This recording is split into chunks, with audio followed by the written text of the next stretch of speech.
दोस्तों मैं नील आज आपको कहानी सुनाऊंगा रहस्यमय घड़ियाँ। भूत प्रेतों की घटनाएं हर किसी को प्रभावित करती है। जिसके साथ ये घटनाएं घटती है वही इन पर यकीन करते हैं, उनका प्रचार करते हैं। कुछ लोग इन घटनाओं पर स्वभाव से विश्वास करते हैं, जबकि कुछ लोग ऐसे भी होते हैं जो इन घटनाओं का कल्पना की उपज मानते हैं, उनके अस्तित्व को नकारते हैं। बहरहाल भूत प्रेत तो अस्तित्व है या नहीं, ये एक बहस है। ये ऐसा सब्जेक्ट है जिस पर बहस करना, उनकी बातों को मानना है ना मानना, एक अपना ही व्यक्तिगत निर्णय होता है। आज भूत प्रेत की कहानी की घटना 19वीं सदी के प्रारंभ से जुड़ी है। इंग्लैंड के डूरम नगर में प्रिंस ब्रिज नामक एक जॉर्ज होटल में अलग अलग ऑफिस था। दोनों के ऑफिस की दीवार पर एक एक घड़ी लगी थी। इन घड़ियों के बारे में यह माना जाता है, एक भाई के ऑफिस की घड़ी काफ़ी समय से धीरे चल रही थी। जिस समय उस भाई की मौत हुई वह घड़ी उसी समय रुक गई। ठीक ऐसा ही दूसरे भाई के ऑफिस की घड़ी के साथ हुआ। जैसे दूसरे भाई की मौत 5:55 पर हुई, घड़ी रुक गई। लाख ठीक कराने के बाद भी उनकी घड़ियां सुइयां वहां से हिली नहीं, मानो वे दोनों घड़ियां उन भाइयों की जिंदगी के साथ ही चल रही थी। ऐसी एक घड़ी डेनवर पोस्टर नामक समाचार पत्र के कार्यालय में काम करने वाली मिस डेलन बर्बा के पास है। पिछली 5 घड़ियों से ऐसा होता आ रहा है कि यह घड़ी जिस सदस्य के पास होती है उसके मरने के समय वो उसी समय पर आकर रुक जाती है। उसके दादा चार्ल्स विलियम 6:12 पर मरे तो घड़ी रुक गई, फिर कभी चली ही नहीं। दादा की घड़ी उनके छोटे भाई चार्ल्स हैरी ने ले ली। उनकी मृत्यु 2:25 पर हुई। घड़ी ने अचानक वही समय दिखाना शुरू कर दिया। छोटे भाई डेनिस के साथ भी वही हुआ। बरबा के पिता ने घड़ी मरम्मत के लिए दुकान को दे दी, मगर वह सुइया हिला भी नहीं पाया। दुकानदार ने इसकी सारी पुर्जे निकाल दिए, लेकिन यह देखकर आश्चर्य मिलेगा कि घड़ी बिना पुर्जे के भी अपने आप सही समय दिखाने लगी। दुकानदार ने किसी रहस्य में ताकत से डरकर अपने मालिक को वह घड़ी वापस कर दी। भूत की कहानियाँ प्रदर्शित करने का उद्देश्य कैसे भी भूत प्रेत के अस्तित्व को सिद्ध करना है, जनसाधारण में अंधविश्वास फैलाना नहीं है। भूत प्रेत होते या आप विश्वास करें या न करें, यह आपके अपने ऊपर है। जादू की गुड़िया।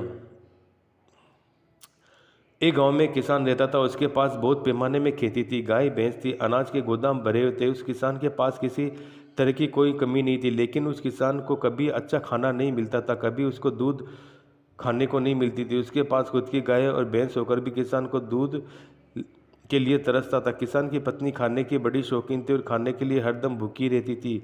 किसान के खेत में जाती वह अच्छे अच्छे पकवान बना के खाती, कभी वह खाती दूध पीती तो कभी श्रीखंड, लेकिन अपने पति के लिए हमेशा सूखी रोटी और साग में थोड़ा सा प्याज ही बेचती थी। किसान सोचता मन ही मन में कट्टर था कि गटका लेकर दूध होकर भी मुझे दूध नहीं मिलता। आज पत्नी से इसके बारे में ज़रूर बात करूंगा। जब वह शाम को खेती से घर वापस आया तो उसने उसकी पत्नी से कहा, कभी तो खाने में दूध भेजा करो, घर में दूध रखकर वह खराब हो जाता है। उस पर उसकी औरत ने कहा, कौन सा दूध और कैसा, कुछ भी कहीं पूछे मत। एक तो भैंस पहले से ही कम दूध देती है, उसमें घर में एक बिल्ली है, वो आधा दूध पी जाती है। पत्नी की बातें सुन बेचारा किसान चुप बैठा रहा, कुछ न बोला। एक दिन किसान खेत से जल्दी वापस घर आया। घर आते उसको रबड़ी की मीठी सुगंध आने लगी। किसान उसी जगह पर एकटक हो गया, सोचने लगा कि अब क्या करें। आज तो कोई त्यौहार भी नहीं, फिर आज रबड़ी बनाने का कारण क्या हो सकता है, कुछ तो गड़बड़ जरूर है, सोचकर किसान अपने घर में जाने लगा। रसोई घर में जाते किसान हक्का बक्का रह गया, क्योंकि उसकी बीवी ने रबड़ी की मटकी में भर रखी थी और रोटियां बनाने में मग्न थी। अपनी पत्नी किसान को आते देख पहले तो वह डर गई, लेकिन अगले पल खुद को संभाल तो बोली, अरे आप घर कैसे आए। किसान बोला, आज का कुछ काम नहीं था, खेत में खुला बैठने से अच्छा घर ही आराम करूँ।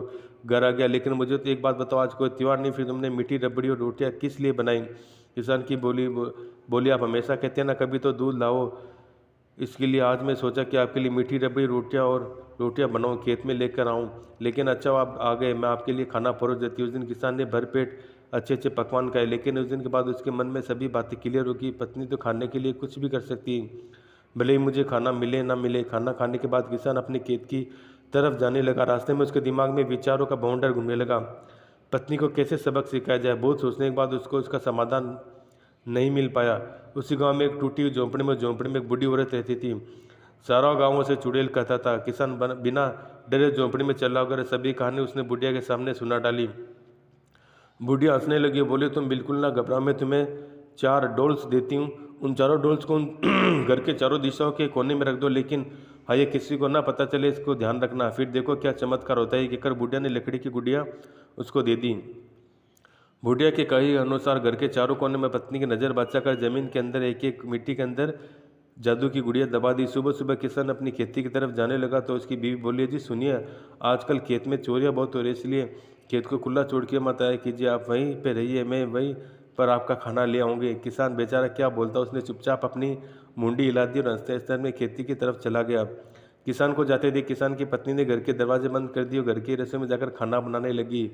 उसके मन में आया कि गाजर का हलवा बनाकर खाया जाए। थोड़ी देर में उसने गाजर का हलवा बना लिया और खाने के लिए बैठी तो देखी क्या खा रही। किसान की पत्नी पहले तो कुछ समझ नहीं पाई, लेकिन देखने लगी घर में कोई है तो नहीं। देखा तो घर में कोई नहीं था। आखिर घर में कोई नहीं है तो बोला कौन। किसान की बीवी को लगा कोई तो दरवाजे के पास छुपा होगा, लेकिन जब उसने दरवाजा खोला देखा तो वहाँ कोई नहीं था।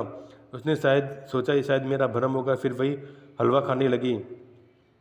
तभी जादू की गुड़िया में से दूसरी गुड़िया बोली, इतना डर क्यों रही है, अगर इतना डरती है तो छुप छुप के क्यों खाती है। इस बात पर किसान की पत्नी बहुत ही ज़्यादा डर गई, घर में पक्का कोई छुप कर बैठा है ऐसा उसको लगा। फिर उसने घर के सारे कोने कोने को देख लिया, उस घर में कोई नहीं था।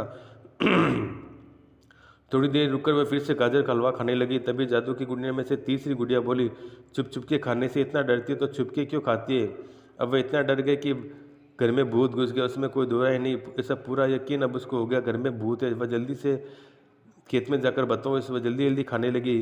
अरे धीरे धीरे खा, अगर तुम्हें मुंह से गपागप खाने की आवाज़ आई तो समझ लेना कि तुम्हारा पूरा खेल ही खत्म समझो। चौथी गुड़िया का वो बोल गई। किसान की बीवी भी आवाज़ बंद होगी। जल्दी उसने गाजर का हलवा एक डिब्बे में भरा और चल पड़ी खेती की तरफ किसान के पास। गाजर का हलवा दे किसान बहुत ही खुश हुआ, बोला आज हलवा कैसे बनाया, घर में भूत है। किसान को बताने के लिए भी किसान की बीवी की आवाज़ नहीं निकल रही थी, पर जैसे ही वो बोली घर में थोड़ा सा दूध पड़ा था, सोचा आज आपके लिए गाजर का हलवा बना दो, तो बना लिया। दूसरे दिन किसान की पत्नी को लगा कल के भूत को पक्का आज चले गए, लेकिन उसने गरम गरम रबड़ी बनाने खाने को बैठी तभी वही चमत्कार। अब वह पूरी तरह से डर गई और खेती की तरफ किसान के पास तेजी से भागने लगी। तभी सभी कहानी उसने किसान को बताई। उसकी ये कहानी सुनकर किसान जोर जोर से हंसने लगा और समझ गया कि चमत्कार उसी गुड़िया का है जिसने जादू की गुड़िया लकड़ी की गुड़िया दी थी। किसान ने बोला तुम मेरे पीछे अच्छे अच्छे पकवान बना के खाते हो, इसलिए घर में भूत आ गए।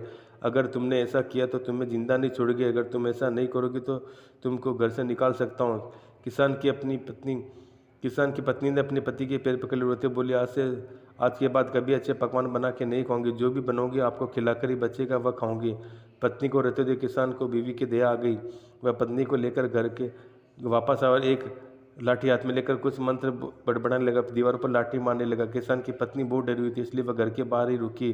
तभी किसान ने चारों कोनों में से जमीन से गुड़िया निकाली, उन्हें जला दिया। उस दिन बाद किसान की भी चांदी होगी। अब वह रोज़ रबड़ी मिठाई दूध खाने पीने लगा और रोज़ पेट भर के खाना खाता और आनंद से खेती करने लगता। तो दोस्तों आज के लिए इतना ही, तब तक के लिए धन्यवाद, फिर मिलते हैं दोस्तों।